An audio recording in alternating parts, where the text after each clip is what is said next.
374 더하기 374를 52개 했습니다.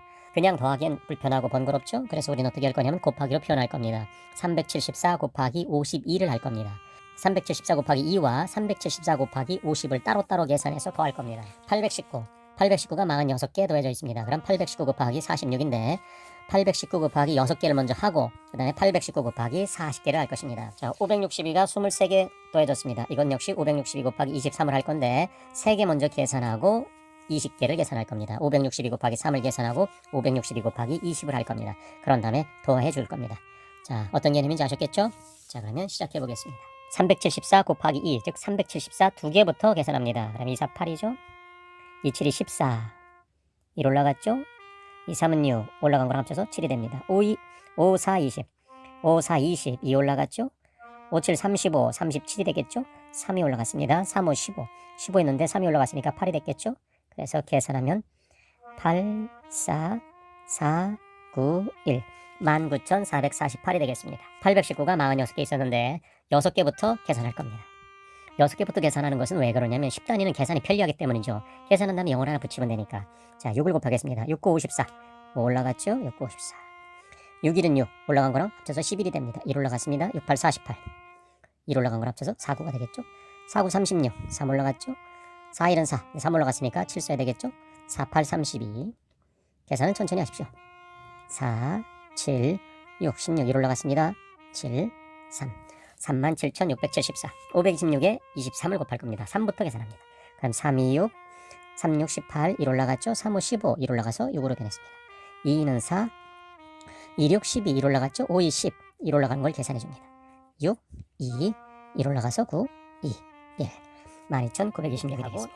238을 7개 먼저 계산하고 50개를 나중에 계산하겠다는 거죠. 그래서 238 7개를 먼저 계산합니다. 7, 8이 56, 5 올라갔죠? 3, 7이 21, 5 올라갔으니까 26이 되겠죠? 2, 7이 14, 14인데 2가 올라갔으니까 1666이겠죠. 자, 238을 50개 더합니다. 그럼 곱하면 되니까 일단 0은 하나 써주죠. 5, 8, 40, 4 올라갔습니다. 3, 5, 15, 15에 4가 올라갔으니까 19가 됐겠죠? 5, 2, 10, 1 올라간 거랑 합쳐서 11900입니다. 11900이죠. 자, 그럼 더하면 6, 6, 9하고 6 더하면 15가 될 테고 3, 1, 요거 옵니다. 13,566이 되겠습니다. 196 곱하기 13입니다. 3개 먼저 계산한 후에 10개를 계산해서 2개를 더하겠다는 거죠. 자, 3개 먼저 해볼까요? 자, 3개 먼저요. 3개 먼저 하겠습니다. 그러면 3, 6, 18, 1 올라갔죠? 3, 9, 27, 1 올라간 거랑 합쳐서 28이 되겠죠. 2 올라갔습니다. 3, 1은 3, 3, 1은 3이니까 5가 되겠죠? 자, 그래서 여기는 5, 8, 8이 되겠네요. 자, 이쪽은 196 곱하기 10이니까 1960 쓰면 되겠습니다. 자, 그것을 여기다 채우면 되겠죠? 1960.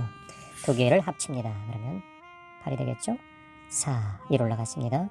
그래서 2548 이렇게 되겠습니다. 문구점에서 680원짜리 12개를 샀습니다. 연필은 모두 얼마일까요? 680 곱하기 12. 우리는 마지막 두 개부터 계산합니다. 2, 8이 16, 1 올라갔습니다. 6이 12, 1 올라간 거라서 13 되겠죠. 1은 곱해도 똑같은 수가 나오니까 680을 쓰면 되겠죠.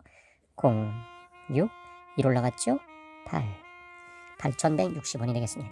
식을 쓰면 680원짜리가 12개, 그것을 계산한 값은 8,160원입니다. 자, 초등학교 4학년 계산을 하는 과정에서 앞자리로 올라간 수, 이것을 계산하지 못해서, 생각하지 못해서 틀릴 수가 있습니다. 자, 자녀가 곱하기에서 실수했더라도 화내지 마시고요. 그것은 누구나 할 수 있는 실수입니다. 자녀가 실수한 것에 대하여 부모님이 화를 내신다면 자녀는 수학 문제를 풀 때마다 엄마가, 아빠가 화를 낼지 모른다는 두려움에 빠지게 될 겁니다.